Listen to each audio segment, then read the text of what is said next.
रोहन और रिया की शादी को 5 साल हो गए थे। उनकी शादी के बाद रिया को अपनी सास सुषमा के साथ रहने का मौका मिला। सुषमा एक अच्छी और प्यारी करने वाली सास थी, लेकिन रिया को लगता था कि वह उसकी हर बात का विरोध करती है। रिया ने अपने पति रोहन से कहा, मैं तुम्हारी माँ के साथ नहीं रह सकती, वह मुझे कभी खुश नहीं देखती। रोहन ने अपनी पत्नी को समझाया, माँ तुम्हें प्यार करती है, लेकिन वह अपने तरीके से तुम्हें प्यार दिखाती है। एक दिन सुषमा ने रिया से कहा, बेटी तुम मुझे कभी समझ नहीं पाई, मैं तुम्हें प्यार करती हूँ, लेकिन तुम मुझे कभी प्यार नहीं दिखाती। रिया ने अपनी सास से कहा, माँ मैं तुम्हें प्यार करती हूँ, लेकिन तुम मुझे कभी समझ नहीं पाई।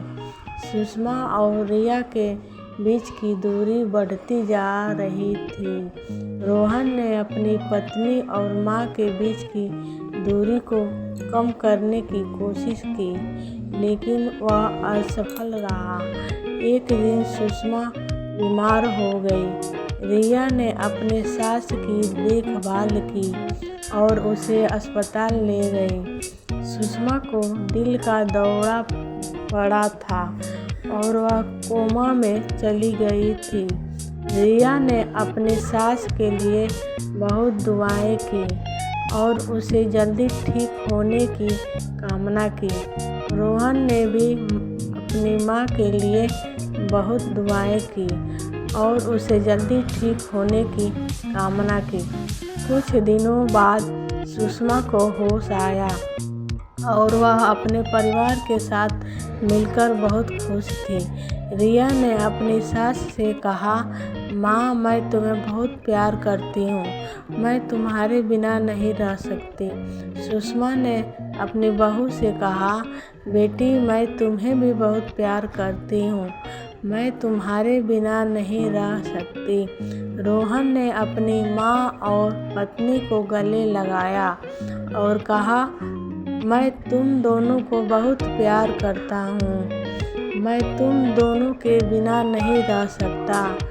इस तरह सुषमा और रिया के बीच की दूरी कम हो गई और वे एक दूसरे के साथ बहुत प्यार से रहने लगे।